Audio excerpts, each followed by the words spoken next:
एक दृश्य की कल्पना करो। एक युवक है, उसके सपने हैं, उसके लक्ष्य हैं, उसके माता पिता की उम्मीदें हैं। वो पढ़ना चाहता है, आगे बढ़ना चाहता है, कुछ बनना चाहता है, लेकिन हर सुबह उठने पर वो खुद को थका हुआ, बेजान और खोया खोया पाता है। उसकी स्मृति कमजोर पड़ रही है, उसका मन एकाग्र नहीं होता। छोटी छोटी बातें उसे क्रोधित कर देती है। वो कहीं ना कहीं महसूस करता है कि कुछ बह रहा है उसके भीतर से, कुछ बहुत जरूरी, कुछ बहुत कीमती, और वो रोक नहीं पा रहा। ये दृश्य आज के लाखों करोड़ों युवाओं की सच्चाई है। महाराज श्री इस पुस्तक की शुरुआत एक चेतावनी से नहीं, बल्कि एक प्रश्न से करते हैं। क्या तुम जानते हो कि तुम्हारे पास क्या है और तुम उसे किस तरह गंवा रहे हो? ब्रह्मचर्य का शाब्दिक अर्थ है ब्रह्मा में विचरण करना, अर्थात परमेश्वर का चिंतन करना और अपनी जीवन ऊर्जा, वीर्य शक्ति का संरक्षण करना। यह परिभाषा सुनने में सरल लगती है, लेकिन इसकी गहराई असीम है। महाराज श्री समझाते हैं कि वीर्य केवल शरीर का एक द्रव नहीं है, यह जीवन का सार है, ओज है, तेज है। ये वो दिव्य ऊर्जा है जो तुम्हारी आंखों की चमक में झलकती है, तुम्हारे गालों की दीप्ति में प्रकट होती है। जब ये शक्ति संरक्षित रहती है तो व्यक्ति का मस्तिष्क तीव्र होता है, स्मृति प्रखर होती है और आत्मविश्वास अडिग होता है।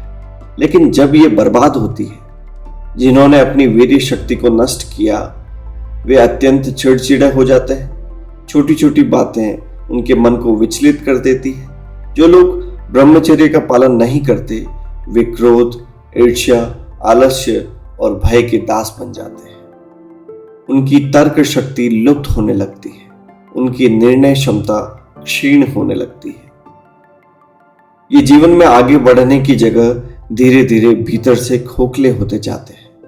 यही वो बिंदु है जहां महाराज श्री पाठक को थपथपाते नहीं, झकझोरते हैं। वे पूछते हैं, क्या ये संयोग है कि हमारे पुराने महापुरुष राम, हनुमान, स्वामी विवेकानंद, शंकराचार्य इतने तेजस्वी थे? क्या उनकी बुद्धि और शक्ति आसमान से टपकी थी? नहीं, ब्रह्मचर्य एक दिव्य महाव्रत है, जिसकी साधना से साधारण मनुष्य भी महापुरुष बन सकता है। इस व्रत का पालन करने से आत्मा की आंतरिक शक्तियां जागृत होती है, जिससे जीवन के प्रत्येक क्षेत्र, बौद्धिक, मानसिक, शारीरिक और आध्यात्मिक में असीम शक्ति, अद्भुत संतुलन, पवित्रता व दिव्यता का प्रसार होता है। यहां पुस्तक एक महत्वपूर्ण भ्रम तोड़ती है। बहुत से लोग सोचते हैं कि ब्रह्मचर्य केवल सन्यासियों और साधुओं के लिए है, कि गृहस्थ जीवन में इसका कोई स्थान नहीं, कि ये समाज से पलायन है। लेकिन ये पुस्तक स्पष्ट करती है कि ब्रह्मचर्य केवल सन्यासियों तक सीमित नहीं है, बल्कि गृहस्थ जीवन में रहते हुए भी ये आत्मबल, संयम और आध्यात्मिक उन्नति का सशक्त साधन है। विद्यार्थी हो, व्यापारी हो, पिता हो, माता हो, ब्रह्मचर्य हर किसी के जीवन में उसी तरह प्रासंगिक है जैसे भोजन और श्वास। अब महाराज श्री असली घाव पर उंगली रखते हैं। आज के युग में, स्मार्टफोन के युग में, सोशल मीडिया के युग में, ओटीटी प्लेटफॉर्म्स और अश्लील सामग्री की असीमित उपलब्धता के युग में युवा पीढ़ी एक अदृश्य जाल में फंसी है।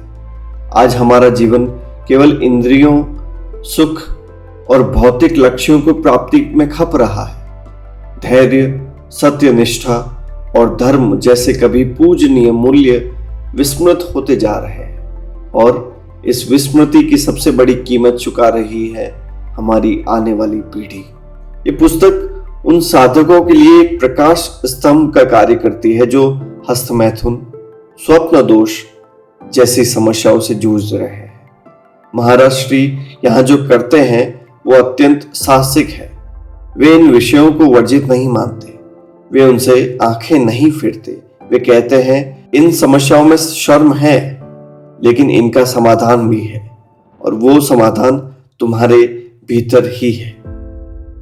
एक यौन क्रिया में जितनी ऊर्जा नष्ट होती है वो 10 दिनों के शारीरिक श्रम या 3 दिनों के मानसिक कार्य के बराबर होती है। ये सुनकर पाठक चौंक जाता है, क्योंकि ये केवल आध्यात्मिक तर्क नहीं है, ये शरीर विज्ञान है, ये जीव विज्ञान है। महाराज श्री इस पुस्तक में वेदों और शास्त्रों के ज्ञान को आधुनिक समझ के साथ इतनी कुशलता से मिलाते हैं कि पाठक न केवल मानता है बल्कि महसूस भी करता है। पहले भाग का समापन एक भावुक और शक्तिशाली स्वर में होता है। महाराज श्री कहते हैं, तुम गिरे हो, इसका अर्थ ये नहीं कि तुम हार गए। ब्रह्मचर्य दमन नहीं है, ये मुक्ति है।